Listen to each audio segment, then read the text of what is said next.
বন্ধুরা আসসালামু আলাইকুম। বন্ধুরা আজ আমি আপনাদের তৈরি করে দেখাবো পাকা আমের মিল্ক পুডিং। পাকা আমের মিল্ক পুডিং তৈরি করার জন্য আমি দুধ এবং আম নিয়েছি।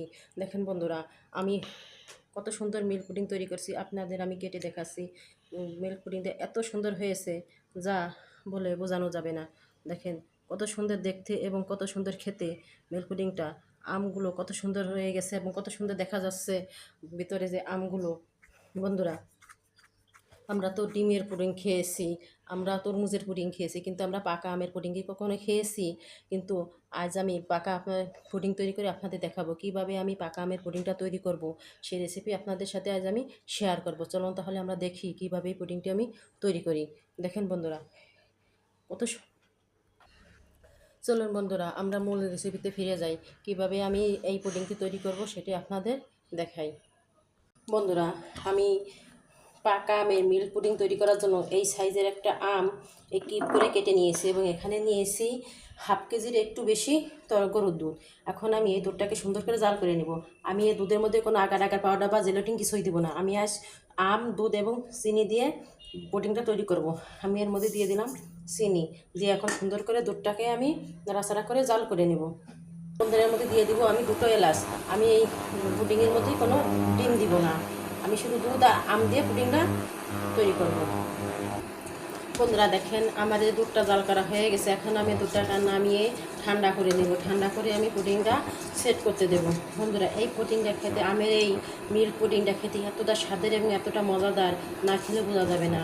আমি তো এর আগে কয়েকবার আমের এই মিল্ক পুডিং তৈরি করছি, কিন্তু আমের বোতল এলেই আমি আমের এই মিল্ক পুডিংটা তৈরি করি। ভীষণ স্বাদের হয় এবং ভীষণ মজাদার হয়। বন্ধুরা, আমি যেভাবে পুডিংটা তৈরি করছি আপনারা এইভাবে ফলো করে পুডিংটা তৈরি করে দেখবেন। খুব সুন্দর জমে এবং এত সুন্দর লাগে খেতে, খুব মজা হয়। এখন আমি জালটা অফ করে দিয়ে দুধটা নামিয়ে দুধটা ঠান্ডা করে নেব। বন্ধুরা, আমি ম্যাঙ্গো মিল্ক পুডিং তৈরি করার জন্য এখন পুডিংটা বসাবো। এই একটা কেকের মোল্ড নিয়েছি, এর মধ্যে আমি যে আমগুলো কিউব করে কেটে রেখেছিলাম সে আমগুলো আমি এই বাটির মধ্যে দিয়ে দেব। আমগুলো বাটির মধ্যে আমি সুন্দর করে বসিয়ে দিয়েছি। এখন আমি এর মধ্যে দুধ দিয়ে দেবো। দুধটা ঠান্ডা করে রেখেছি, সেই দুধটা আমি এখন এই সেকনা দিয়ে সেকে এর ভিতরে দিয়ে দেবো। হ্যাঁ বন্ধুরা দেখেন, আমার পুডিংটা বসতে দিয়েছি। এখন আমি এটাকে নর্মাল ফ্রিজে 1 ঘন্টার জন্য রেখে দেব। 1 ঘন্টা পর বার করে আমি পুডিংটা দেখব। বন্ধুরা, আমার কত সুন্দর পাকা আমের মিল্ক পুডিংটা হয়েছে। আমি এখন একটা ছুরির সাহায্যে পাশ দিয়ে এভাবে কেটে নেব। কেটে এখন পুডিংটা একটি প্লেটের সাইজে, একটি প্লেট নিয়েছি, প্লেটের সাইজে আমি পুডিংটা ঢেলে নেব।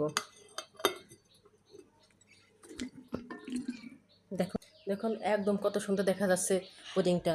যেরকম দেখতে সেরকম খেতে, অসাধারণ পুডিং হয়েছে বন্ধুরা। বন্ধুরা, আমার এই রেসিপিটি আপনাদের যদি ভালো লাগে তাহলে অবশ্যই আপনারা লাইক এবং সাবস্ক্রাইব করে দেবেন। যারা ইউটিউব থেকে দেখবেন তারা অবশ্যই আমার চ্যানেলটি সাবস্ক্রাইব করে দেবেন। এটা হচ্ছে আপনাদের কাছে আমার ছোট্ট অনুরোধ। আর যারা ফেসবুক পেজ থেকে দেখবেন তারা অবশ্যই আমার চ্যানেলটি ফলো করে আমার পাশে থাকবেন। আপনারা যদি পাশে না থাকেন তাহলে আমি তো রেসিপি করতে পারবো না, আমি রেসিপি করার শক্তি হারিয়ে ফেলবো। আপনারা আমার পাশে থাকলে আমার শক্তি হবে, আমি সুন্দর সুন্দর রেসিপি আপনাদের সামনে উপস্থাপন করতে পারবো। বন্ধুরা, অবশ্যই আপনারা পাকা আম থাকতে পাকা আমের এই পুডিংটা তৈরি করে খেয়ে দেখবেন, কত সুন্দর মজা, অসাধারণ হয়েছে।